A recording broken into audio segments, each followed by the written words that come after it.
Greetings. Happy Monday. Hope you guys have had a fantastic weekend. It's been cold this weekend, a little bit rainy, so I put on an Alan J. Prep toboggan for today. I hope you are doing well, whether you're face to face with us or whether you're remote. Thanks for starting your week with us. It is February the 1st. I'm going to go over just a couple of announcements so we're all on the same page. And then I got a leadership lesson for you today, which I think you will enjoy. A couple of announcements for all of our remote scholars. We are holding a pickup event today. That's Monday afternoon from 4:30 until 6:30. Gives you a chance to come to the school. You can just drive through and pick up your quarter zip. You can also pick up a hard copy of your report card. If you're a Blazer recipient, you can pick up your Blazer and have your picture taken. So I hope you'll come out to the school. If you don't come out to the school, you can pick up those things later, but just know the invitation is there. That's today, February the 1st, 4:30 to 6:30. Also, my 8th grade scholars, I just want to remind you the Magnet High School options window is currently open. This week, a lot of high schools are holding some virtual events, so please be sure that you've narrowed down your selection to maybe 3 or 4 schools that you might be interested in. Take part in those virtual events. You can ask questions and interact with staff at various high schools that you are interested in, so take advantage of that. And last but not least, I want to encourage everyone to be in class on time, ready to roll on Friday. We are doing some testing school-wide on Friday for both face-to-face and remote scholars. So I want to be sure that everybody is ready to roll with that on Friday. Hey guys, the theme for this year has been finding the superhero within, and I've been using some Marvel and DC characters to help us all learn about leadership. So we've been talking about superheroes and what we can learn from each one of them. And in the past couple of weeks, we've shifted away from comics and shifted towards American heroes. So over the past 2 weeks, I've taught using Caitlin Ohashi, who was an American gymnast who scored a perfect 10. We talked about the joy that she displayed in her effort to become a great gymnast. And then last week, we talked about the hammer. It was Hank Aaron. He passed away at the age of, I believe, 86, but hit the most home runs of all time, beating Babe's record. But we learned that he had to overcome significant challenge. So it was about staying focused on what your goals are. And so this week, I'm going to introduce you to somebody, and I'm going to use the term trailblazer. And so a trailblazer, the definition that I'm using is on the screen, is like we call these people pioneers or innovators. They are movers and shakers, right? They like do things that leave a path for other people to follow. So they may be one of the first ones to do something, and it leads to like a change in our culture or a change in society. But that third item says, most importantly, a person who builds a better world for others. That's what we call a trailblazer. I'm going to introduce you. I'm sure it's not the first time you've met these individuals, but introduce you to 4 trailblazers that were right here in Greensboro on this date, February the 1st, but 61 years ago in 1960. And you're probably very familiar with these 4 individuals. They were students at North Carolina A&T State University, and they entered Woolworths, which is like a little diner down in downtown Greensboro. And they sat at the lunch counter and just simply requested to be served. They wanted to get something to eat and get something to drink.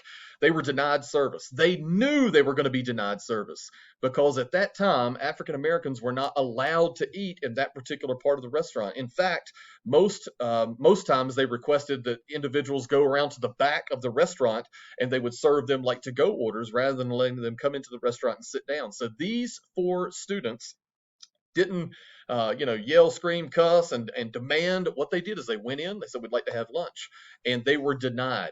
As a result, they refused to leave, and as a result of that, additional students started joining them in protest. And then these sit-in movements spread throughout North Carolina and the other southern states, and the civil rights movement had really begun to grow. These were 4 trailblazers, and they were right here in Greensboro 61 years ago from today. So February the 1st, or February 1, is a very important date, and we certainly highlight these individuals. This is a monument that was erected to them on the 60th anniversary. I'll get out of the way there so you can see it. And you see it has February 1's date, and it has Mr. Richmond, Mr. McCain, all their names are inscribed there, but they were trailblazers. And so we highlight them today.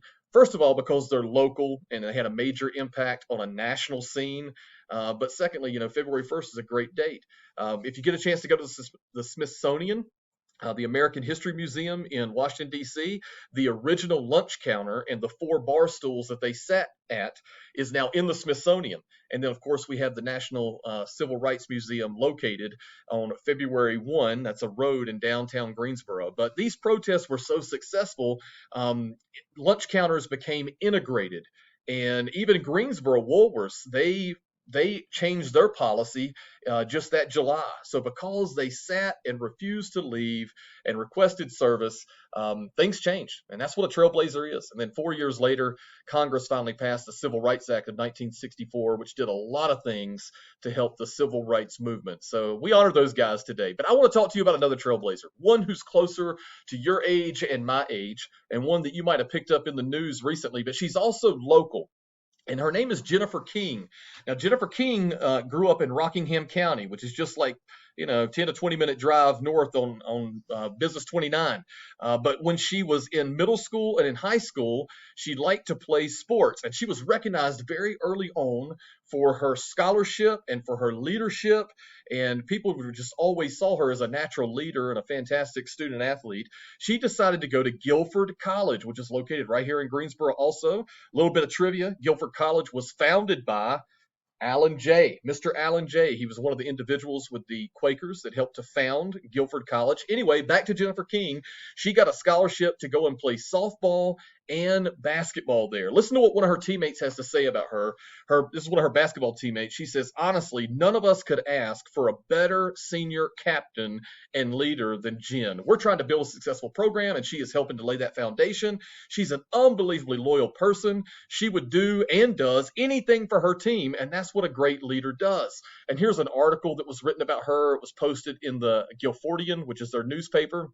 It talks about her being a member of both teams and all the other things that she's involved in. It says she's visible everywhere on the school spectrum. She's got her hand in everything, and she was seen as a leader. Now, that's not necessarily what makes her a trailblazer, because I can think of a lot of young women who go to play college sports, and some of you probably want to go play college sports. But I want you to just let me tell you a little bit more about her story. You see, Jennifer, when she graduated from Guilford, she decided that she wanted to play pro football. So she joined the Women's National Football League. There is a team in Charlotte called the Carolina Phoenix, and that's her, man. She's the quarterback of the Carolina Phoenix. And so she played professional football. She later stepped away from that position and became the head basketball coach of Johnson and Wales. That's also a university located in Charlotte. And where she was physically, her location, it was right across from Panther Stadium. So daily, she talked about being able to hear all the activity that was going on with the Carolina Panthers, and she wanted to be part of that organization. And so very soon after, Coach Ron Rivera, he's now in Washington, he gave her an opportunity to serve as an intern, yeah, as a coaching intern. So she's been a college ball player, then she was a professional quarterback in the women's league, then she was a college basketball coach, and now she's got a chance to be an NFL intern coach. This is what Ron Rivera said about her. He said, every time I've increased her responsibilities, she has stepped up to the plate, and she's done a great job. With this move, we'll see an even more competitive, more outgoing Jennifer King, and it's a heck of an opportunity for her to show what she is capable of. It isn't the end of her story. In fact, she's got a really cool story, and she was highlighted nationally. I want you to give you an opportunity to hear her story told right here.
Hey, I love that video, man. And I didn't want to let it go too long, but I wanted you to have an opportunity to see and hear from her. She says, be where your feet are. That means in the position you're in, do everything you can to seize every opportunity you're given and set really high standards for yourself. Always give your best. There's a great quote I want to share with you before we finish today. Do not go where the path may lead. Go instead where there is no path and leave a trail. That's by Ralph Waldo Emerson. It's in Leadership Lane. It's also on the monument as you walk into Allen J. Prep. It's a great quote. All right, we'll take a look and see which house was successful last week. It was actually a pretty close race. Taking a look, there's some Trailblazers. Check out Hegemon battling back to get back into first place. It was close with all others. Hey guys, the creed is there for you. Hope to take an opportunity to review and reflect upon it today, and I hope you have a fantastic week. Be a Trailblazer.